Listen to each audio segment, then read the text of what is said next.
బెంగాల్లో వైద్యులకు రక్షణ కరువైతే మహారాష్ట్రలో విద్యార్థుల మానాలు ప్రమాదంలో పడుతున్నాయి. విద్యాబుద్ధులు నేర్పించాల్సిన గురువులే అత్యాచారాలకు ఒడిగడుతున్న ఘటనలు పెరిగిపోతున్నాయి. నిన్నటికి నిన్న బదలాపూర్లో ఇద్దరు చిన్నారులపై స్కూల్ అటెండర్ లైంగిక దాడికి పాల్పడితే నేడు అకోలాలో మరో ఇష్యూ వెలుగులోకి వచ్చింది. విద్యార్థులను టీచర్ లైంగిక వేధింపులకు గురిచేయడం కలకలం రేపుతోంది.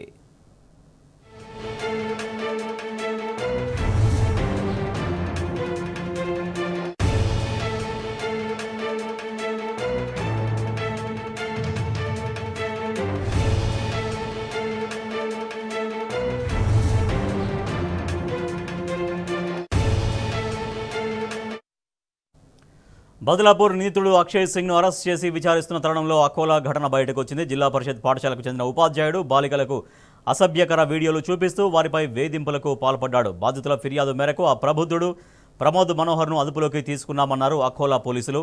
విద్యార్థుల వాంగ్మూలాలని నమోదు చేశామన్నారు. నిందితుడిపై బిఎన్ఎస్ పోక్సో చట్టంలోని సెక్షన్ 74, 75 కింద కేసు ఫైల్ చేసినట్లు పోలీసులు తెలిపారు.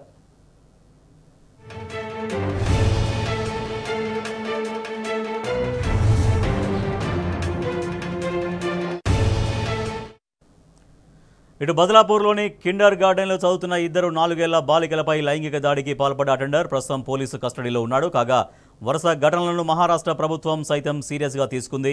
విచారణ కోసం ప్రత్యేకంగా సిట్ను ఏర్పాటు చేసింది. బదలాపూర్ అకోలా లైంగిక దాడులపై భగ్గుమంటున్నారు మహారాష్ట్రీయులు.